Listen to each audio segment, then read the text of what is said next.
Mavzumiz ilmiy maqola yozish mazmuni. Bunda biz quyidagilar xususida gaplashamiz. Xo'p, rejalarni yozib olasiz. Birinchidan ilmiy maqola tushunchasiga to'xtalamiz.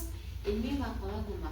Bu ilmiy demak o'zingizni mustaqil o'sha fan bo'yicha yoki badiiy ilmiy maqola bo'yicha o'zingizni fikrlaringizni bayon etasiz, mustaqil fikrlaringizni izohlang. Mohiyatidan kelib chiqib to'g'ri sarlavha qo'yilishi kerak.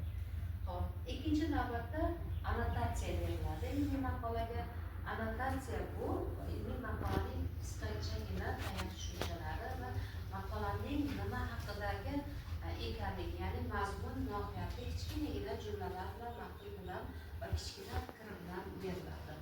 Navbatdagi esa kalit so'zlar. Bu kalit so'zlar shu maqola haqida asosiy sizga notanish bo'lgan yoki maqolani o'quvchiga o'qiyotganda notanish bo'lgan tushunchalarni beriladi.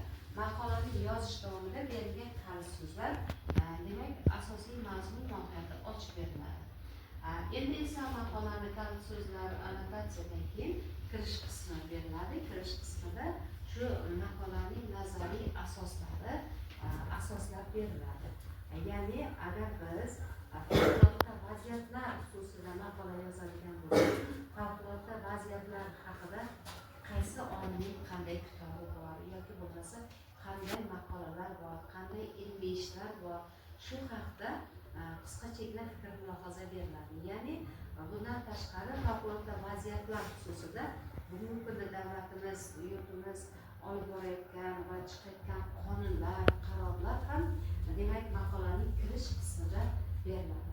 Shu maqolaning dolzarbligini asoslovchi davlat qonunlari, qarorlari maqolaga asosiy dolzarb o'sha muammo ekanligini asoslab beruvchi qarorlar, qonunlar hisoblanadi.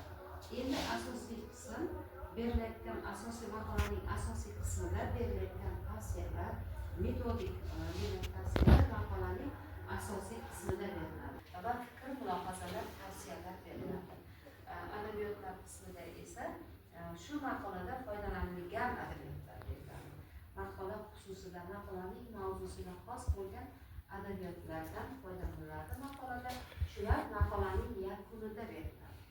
Bu kichik ilmiy ish hisoblanadi. Maqola ham albatta mavzuga xos bo'lishi kerak. Mazmun, mohiyati va maqosi o'sha maqola mavzuni to'liq maqolada yoritib berishingiz kerak. Endi mavzu tanlashda, albatta maqolani mavzuni tanlashda birinchi navbatda dolzarblikka e'tibor qaratish kerak. Uning yangiligiga va amaliy ahamiyatiga, shuningdek uning aniqligiga e'tibor qaratib maqolani yozish kerak. Bundan tashqari, hurmatli talabalar, demak asosiy qismda nima ifoda etiladi? Bundan tashqari xulosada nima ifoda etilishini mana yuqorida aytib berdi va oxirida xulosada tavsiyalar maqolada beriladi.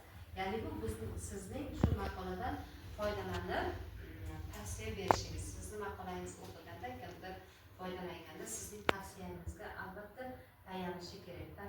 Tavsiya ham albatta o'rinli, shu mavzuga xos xususiyatga ega bo'lishi kerak. Endi esa men yuqorida qayd etganimdek, maqolaning oxirida foydalanilgan adabiyotlar keltiriladi dedim. Qayerda? Albatta maqolaning oxirida. Ya'ni shu maqolada muallif qanday adabiyotlardan foydalanadi? Oxirida alifbo tartibida rasmiy format asosida endi uni harflar, ikki tomondan maqolaning qancha chegara qolishi kerak, oraliq chegara qancha, bularning hammasi e'tiborga olinadi. Bundan tashqari, hurmatli talabalar, siz bugun maqola yozyapsizmi? Maqolani qonun qoidasiga va uni ilmiyligiga, uni ketma-ketligiga, izchilligiga amal qilishingiz kerak. Demak, maqola yozish haqida juda ko'p ilmiy nazariy ma'lumotlar bor. Agar yana keyingi darslarimizda, mashg'ulotlarimizda buni mustahkamlab boramiz, siz qanday fikr, mulohazalaringiz bo'lsa, yana adabiyotlarda o'qisangiz, mustaqil o'zingiz bilimingizni oshirib olasiz. Hurmatli talabalar, bugungi mavzu yuzasidan keltirmoqchi bo'lgan ma'lumotlarimiz shulardan iborat edi. E'tiboringiz uchun